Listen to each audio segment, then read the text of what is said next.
Se dice que hay 3 categorías de personas en el mundo: las que tienen temor, las que no saben lo suficiente como para tener temor, y las que conocen sus Biblias. Y quiero hablar de este tercer grupo. Sigamos leyendo 2 Tesalonicenses 1, desde la segunda parte del verso 7 y en adelante.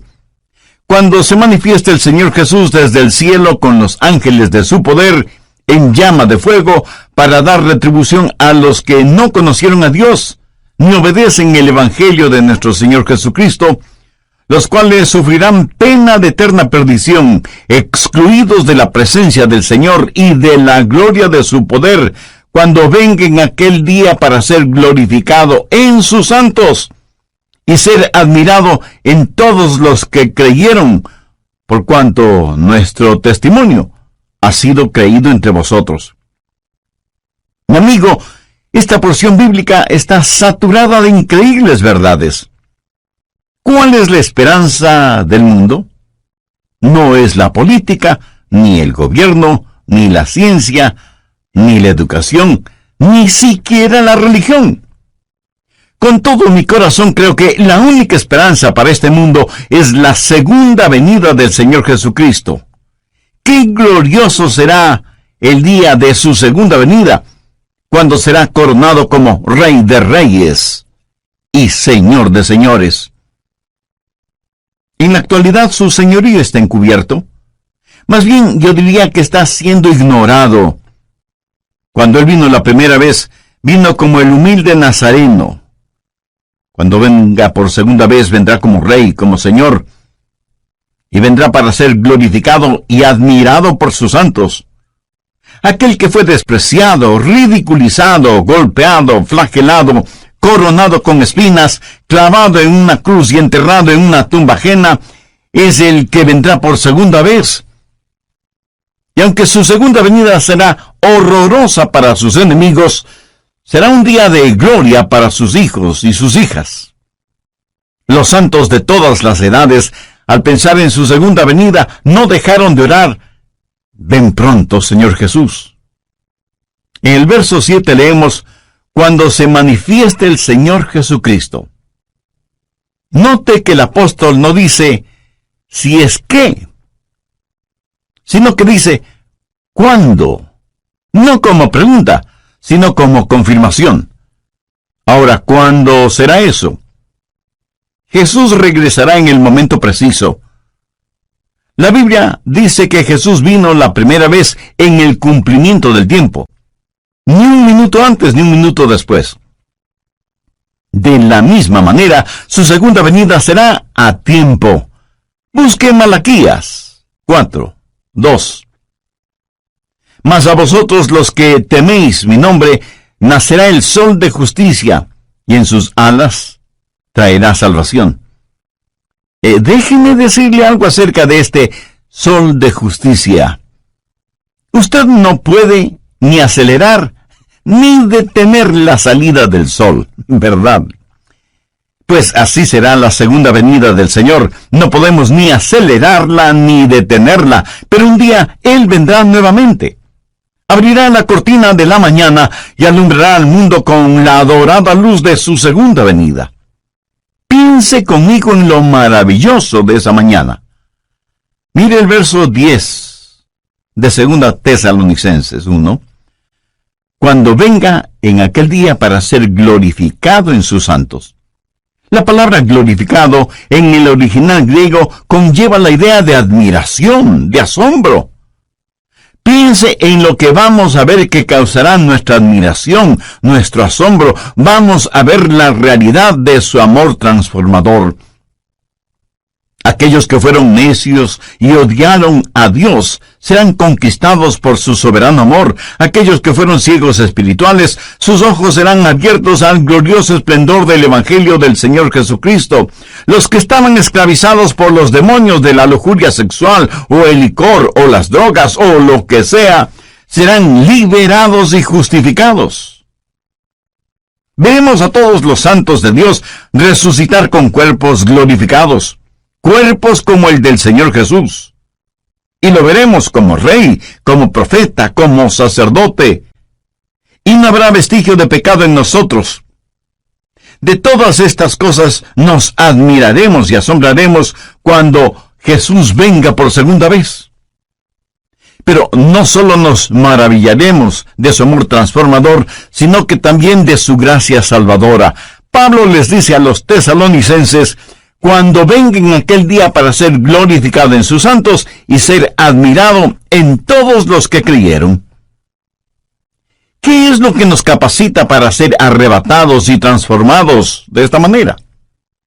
No por nada de bueno que hayamos hecho, sino como la Biblia lo dice tan sencilla pero sublimemente, por haber creído en el Señor Jesucristo. Su amor es el amor transformador que provocará nuestro asombro, y su gracia salvadora será motivo de nuestra alabanza. Ahora ponga su atención en la frase «en todos los que creyeron». Piensen eso. Ninguno de ellos se perderá. Ningún hijo o hija de Dios se perderá. Cuando Jesús nos salva, Él nos guarda y protege. Jesús dijo: yo les doy vida eterna, y no perecerán jamás, ni nadie las arrebatará de mi mano. Y no debemos pensar solo en lo maravilloso de su venida, sino también en el testimonio de su venida. Pablo, al escribir a los hermanos en la iglesia de Tesalónica, les estaba dando su testimonio. Hermanos, aquel Jesús que vino, vendrá otra vez. Y ellos creyeron ese testimonio. Pero Pablo constantemente testificaba sobre la segunda venida del Señor. Ese era uno de los puntos fuertes de su predicación, y los hermanos recibieron el testimonio del apóstol. El apóstol les dijo: les hemos dado testimonio a ustedes que creen. ¿Sabe usted cuál será mi mayor gozo cuando esté en el cielo? El ver a personas a las cuales tuve el privilegio de presentarles al Señor Jesucristo. Yo no quiero ir al cielo sin haber hablado a nadie de Cristo. Eso sería una vida totalmente desperdiciada, ¿no le parece? De eso está hablando Pablo, de la segunda venida de Cristo, cuando Jesús nos será revelado como Rey y Señor, de que Él vendrá y será admirado por sus santos, y que nuestro testimonio como creyentes debe mostrar que creemos más en lo que dice la palabra de Dios que lo que dicen los periódicos y las revistas. Pero Pablo dice algo más. No solo que usted necesita no atribularse, sino que la segunda verdad es la siguiente: usted no debe dejarse atrapar. No debe dejarse engañar. Busque 2 Tesalonicenses 2 desde el verso 1.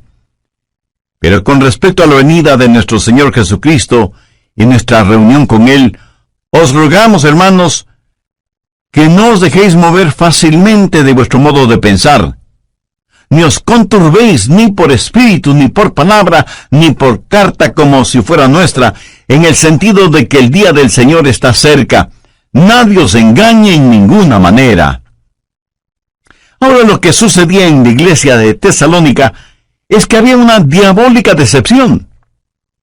Alguien había escrito una carta falsa, firmada con el nombre del apóstol, diciendo que el rapto ya se había realizado y que ahora estaban viviendo en el día del Señor.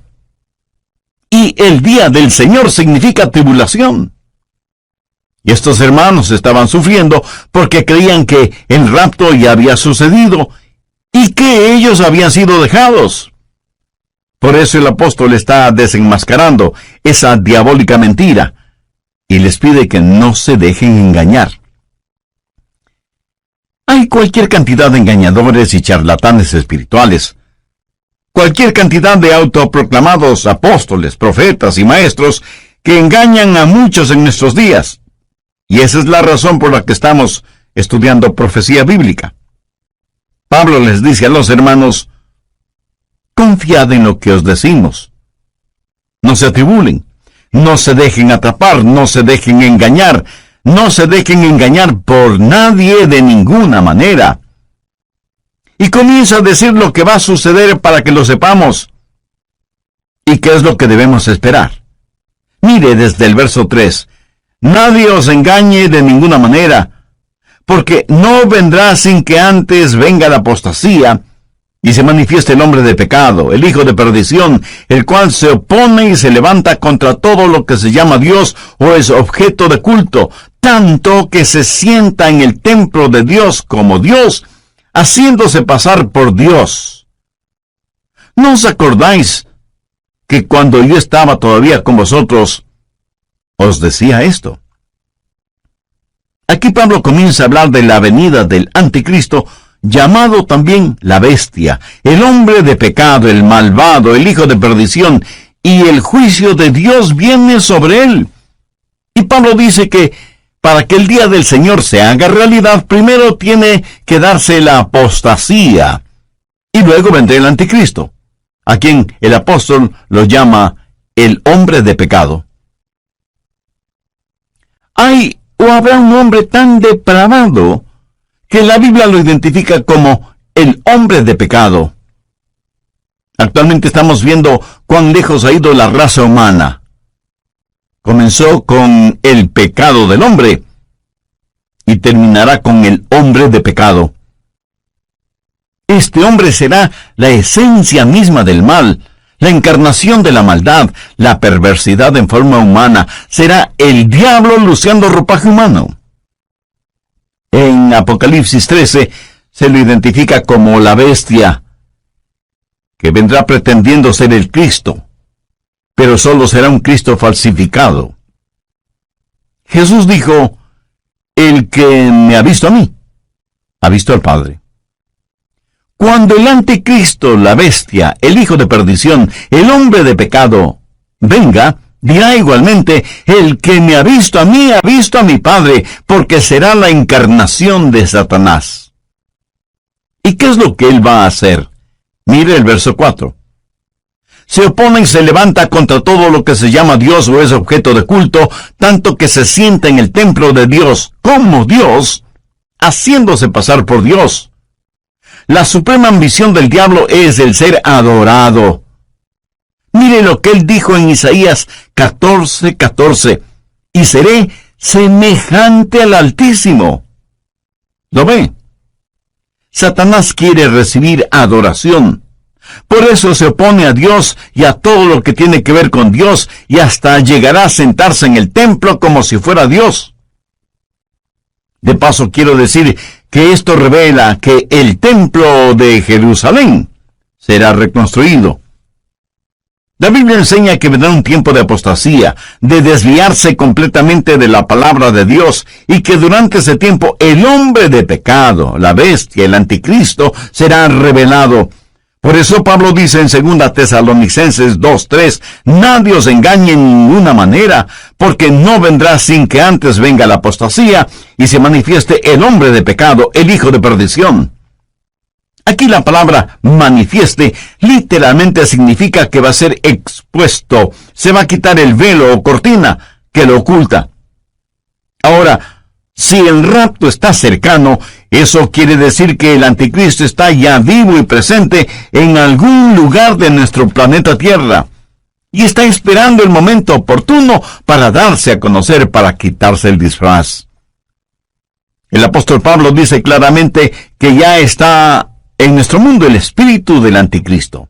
Anote 2 Tesalonicenses 2, los versos 6 y 7. Y ahora vosotros sabéis lo que lo detiene, a fin de que a su debido tiempo se manifieste. Porque ya está en acción el misterio de la iniquidad, solo que hay quien al presente lo detiene, hasta que él a su vez sea quitado de en medio. Aquí se habla del poder que restringe al diablo. Pablo dice que existe en el mundo un espíritu de iniquidad, y por eso es que la maldad es tan prevalente en nuestros días. Estuvo presente en la época de Pablo, tanto como lo está presente en nuestra época. Estamos enfrentando seres espirituales de maldad que están bien organizados, son inteligentes, invisibles, incansables. La Biblia los identifica como el misterio de iniquidad. Es una conspiración diabólica que se hará más fuerte en los últimos días. liderada por el anticristo. Sin embargo, la Biblia dice que esta conspiración está siendo detenida, restringida.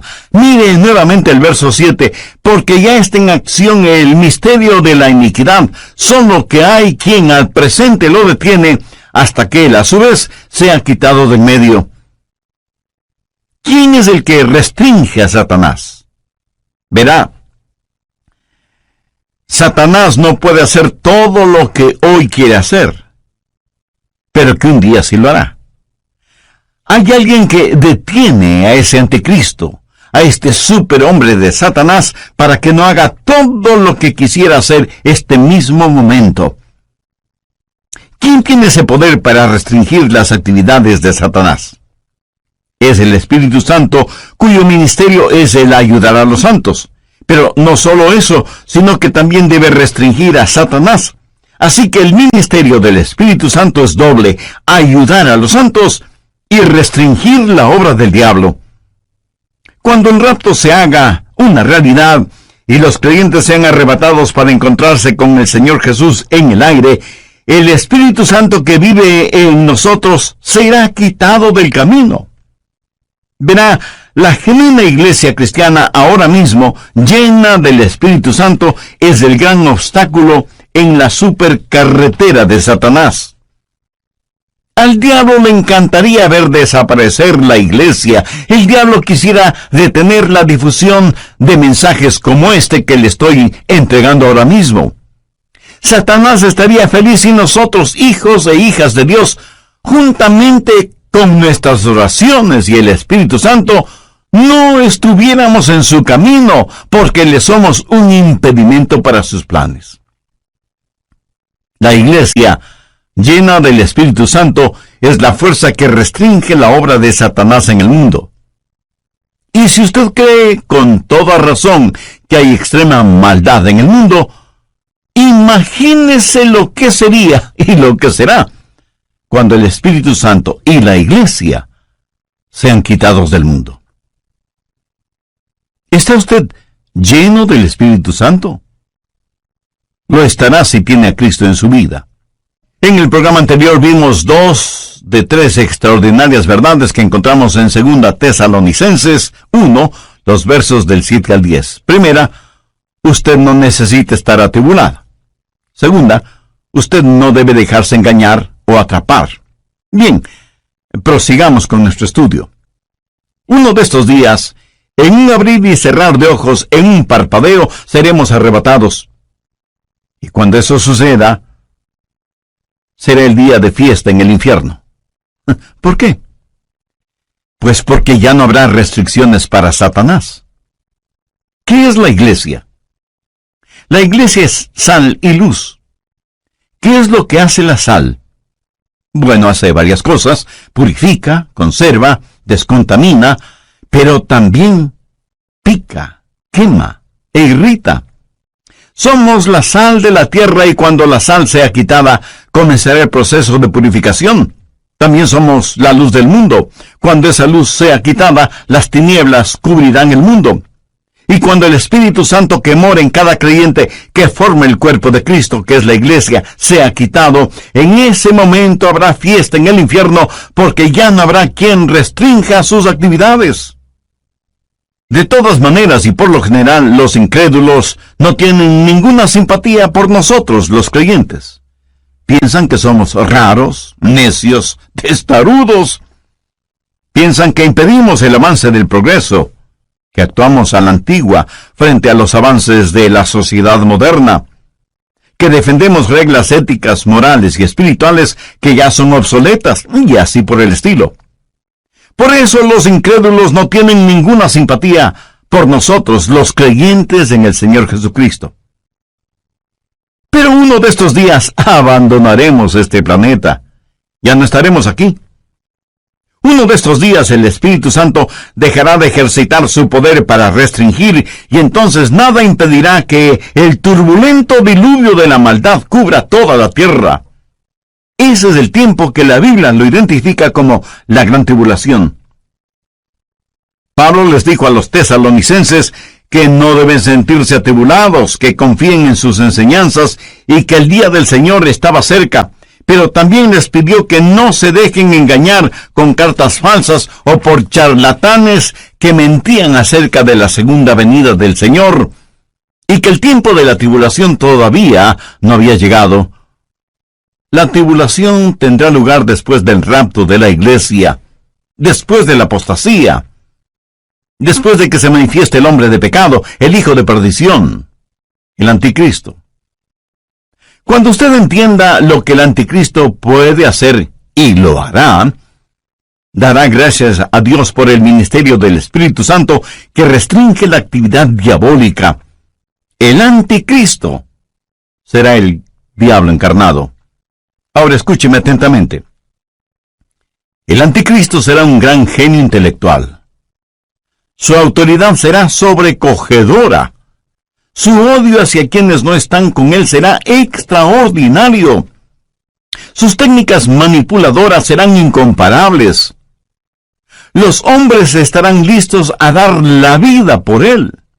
Las mujeres se desmayarán a sus pies y los niños pronunciarán su nombre como si fuera una alabanza. Y se presentará como un gran líder mundial. Él será parte del plan maestro de Satanás, que convertirá a este mundo en un enorme campo de concentración en donde los seres humanos, todos los seres humanos serán numerados. Este número, esta marca, será lo único que permitirá a hombres y mujeres el comprar o el vender. Él será el zoom de los Atilas, los Hitlers, los Stalins, los Idi Amins, los Saddam Husseins, que han existido y que existirán. Piense, la maldad de todos ellos en un solo hombre. Por eso la Biblia lo identifica como el hombre de pecado. Tendrá registrados a todos los seres humanos en una supercomputadora y bajo un régimen del cual no podrán escapar. Y mientras más las máquinas actúan como hombres y más los hombres actúan como máquinas, será evidente la gran tribulación. Habrá días de tortura y de terror. Y quienes no hayan recibido al Señor Jesucristo como Salvador antes de la tribulación, creerán todas las mentiras del anticristo. Veamos 2 Tesalonicenses 2, los versos 11 y 12. Por esto Dios les envía un poder engañoso para que crean la mentira, a fin de que sean condenados todos los que no creyeron a la verdad, sino que se complacieron en la injusticia. Resumamos un poco lo estudiado hasta este momento. Primero, usted no necesita estar atribulado. Segundo, usted no debe dejarse atrapar o engañar. Tercero, usted no debe abatirse o desanimarse. Mire lo que dice el verso 8. Y entonces se manifestará aquel inicuo a quien el Señor matará con el espíritu de su boca y destruirá con el resplandor de su venida. Note que aquel inicuo específicamente se refiere a una persona, a un hombre, y es a este inicuo al que el Señor destruirá. Y tal vez alguien me pregunte, pastor, ¿qué significa eso de el Señor matará con el espíritu de su boca? Bueno, gracias por la pertinencia de esa pregunta. Para contestarla, permítame a mí hacerle una pregunta. ¿Sabe usted cómo va a ser peleada la batalla de Armagedón? Por si no lo ha notado, la Biblia dice que la batalla de Armagedón se peleará con palabras que saldrán de la boca de Jesús. ¿Cuáles serán esas palabras? Dos sencillas, pero poderosas palabras. Cáiganse muertos. Eso es. Jesús los consumirá con el espíritu de su boca y con el resplandor de su venida.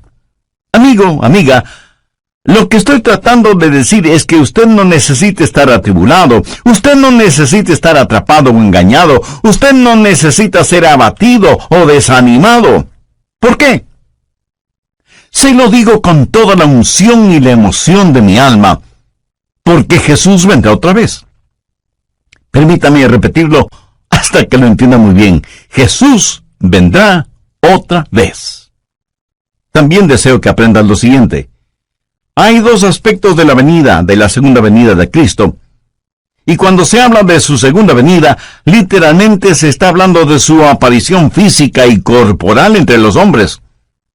No es primordialmente una determinada fecha, sino más bien una serie de eventos que sucederán cuando nuestro Señor Jesucristo venga nuevamente. ¿Cuáles son algunos de esos eventos? En primer lugar, Él viene por su novia, la iglesia, y esa venida será dulce y secreta. Mire lo que Pablo dice en 2 Tesalonicenses 2:1. Pero con respecto a la venida de nuestro Señor Jesucristo y nuestra reunión con Él, ¿cómo será su venida? Busque por favor 1 Tesalonicenses 4:16. Porque el Señor mismo, con voz de mando, con voz de arcángel y con trompeta de Dios, descenderá del cielo, y los muertos en Cristo resucitarán primero. Luego nosotros, los que vivimos, los que hayamos quedado, seremos arrebatados juntamente con ellos en las nubes para recibir en el aire, y así estaremos siempre con el Señor. Así que, primero Cristo viene por su novia, la iglesia. En segundo lugar, Cristo viene con su novia, la iglesia. En el rapto, Él viene para arrebatarnos. Luego, después de la tribulación, Él regresa a la tierra con su novia, la iglesia, para reinar y gobernar. Primero Él viene como novio a buscar a su novia, pero luego regresa como rey soberano a gobernar por 1000 años en la tierra. Serán 1000 años gloriosos de un reino de justicia y de equidad. Y lo que va a suceder será lo siguiente. El Señor Jesucristo destruirá al anticristo. Jesús vendrá en toda su majestad. El anticristo tiene un número, el 666, la marca de la bestia, y querrá que todos los seres humanos la tengan. Usted sabe que el número perfecto es el 7. Y en ese sentido, el 777 es el número de Jesús. Ahora, teniendo esto en cuenta, note cómo voy a leer 2 Tesalonicenses 2:8. Entonces se manifestará aquel inicuo, o sea, el 666, a quien el Señor, o sea, el 777, matará con el espíritu de su boca y destruirá con el resplandor de su venida. ¿No le parece eso extraordinario? Cuando Jesús vino la primera vez, vino para sufrir, padecer y morir por nosotros. Cuando Él venga la segunda vez, vendrá para reinar en poder. Cuando vino la primera vez, le pusieron una corona de espinas. Cuando venga por segunda vez, lucirá su brillante corona de gloria. Cuando vino la primera vez, vino para morir en lugar de los pecadores. Cuando venga por segunda vez, será para ejecutar el juicio sobre los pecadores no salvos, porque Jesús es tanto Salvador como juez. Él mismo dijo, el Padre a nadie juzga, sino que todo el juicio dio al Hijo. La primera vez que vino para buscar y salvar aquello que se había perdido. Cuando regrese, de acuerdo a lo que la Biblia dice, vendrá como llama de fuego para dar retribución a los que no conocieron a Dios, ni obedecen el Evangelio de nuestro Señor Jesucristo. Cuando Jesús vino por primera vez, vino en forma absolutamente humilde. Y aun cuando entró triunfalmente en Jerusalén, lo hizo montado en un burro. Pero la próxima vez que venga, será en poder y gloria. La primera vez los hombres le rechazaron, pero la segunda vez se cumplirá lo que ya está escrito. Vivo yo, dice el Señor, que ante mí se doblará toda rodilla y toda lengua confesará a Dios. ¿Qué hemos aprendido de las Escrituras hoy? Espero que por lo menos 3 cosas. No necesitamos estar atribulados, ni atrapados, ni abatidos. Ahora escúcheme. Si yo no conociera la Biblia, si no supiera nada de profecía bíblica, si no entendiera quién es Jesús y cuál es el plan de Dios para nosotros, le puedo asegurar que sería el pesimista más grande del mundo. Este mundo es como una tragedia escrita por Shakespeare o Cervantes. Tragedias en las cuales uno solo es el espectador, porque nada puede hacer, y menos sin Cristo. Pero así es el mundo en que vivimos. Por eso digo que si no fuera por la realidad de Cristo, por la seguridad de su palabra, por el fiel cumplimiento de las profecías, si no fuera por esas cosas, yo sería el campeón de los pesimistas. Pero no. Escúcheme, soy un convencido optimista. Sé que el Cristo que vino la primera vez regresará. Busque Hechos 1:11. Este mismo Jesús que ha sido tomado de vosotros al cielo, así vendrá como le habéis visto ir al cielo. Ahora, ¿qué significa todo esto para nosotros? Significa que estamos en los gloriosos días, que son los del Jesús regresa. Debemos estar orando por los nuestros que aún no conocen al Señor como Salvador. Debemos alcanzar a cuantos podamos y prepararles para el rapto. Debemos ganar almas para Cristo. Así que no tenemos solo un factor de intercesión, sino también el factor de ganar almas, de decirle a la gente acerca de Jesús. Debemos tener compasión por las almas que se pierden sin Jesucristo, así como también Él tuvo compasión por nosotros. Y hay además el factor preparación. Usted debe sumergirse en las verdades de la Biblia. Este mundo es tan vil y corrompido, y usted necesita defender y enseñar a sus hijos, a sus nietos. Atesore las profecías bíblicas en su corazón y compártalas en su hogar con sus seres amados, y afuera con los vecinos, y en la oficina con sus amigos. Prepárelos para lo que vendrá sobre este asunto. Yo siento verdadera pena por aquellos que no quieren entender las cosas de Dios y que por lo tanto no tienen un fundamento, una roca sólida en la cual afirmarse durante estos tiempos peligrosos que vivimos. Y finalmente, tenemos el factor del consuelo. Gracias a Dios que podemos decir, ven pronto, Señor Jesús. Ahora, si a usted le molesta la realidad del regreso del Señor Jesucristo, eso quiere decir que usted ama las cosas que este mundo ofrece, y consecuentemente no ama a Jesús. Porque si usted amara a Jesús, estaría más que anhelante de su segunda venida. ¿Por qué? Porque ese será un día extraordinario cuando Él venga con sonido de trompeta, y en un abrir y cerrar de ojos seremos arrebatados para encontrarnos con el Señor en el aire. Entonces cada uno de los redimidos podrá decir en forma personal lo que en forma tan convencida dijo el rey David: en cuanto a mí, veré su rostro en justicia, estaré satisfecho cuando despierte a su semejanza. ¿No le gustaría a usted también poder decir lo mismo? Y bien puede, si toma una decisión espiritual por Cristo ahora mismo. Si así lo desea, le invito a repetir conmigo una corta oración. Lo que voy a decir es solo para que le sirva de guía, pero usted ore con sus propias palabras. Dígalas en voz alta o en voz baja, o silenciosamente si así lo prefiere. Pero ore con fe, con sinceridad, con convicción, porque esta decisión tendrá repercusiones eternas.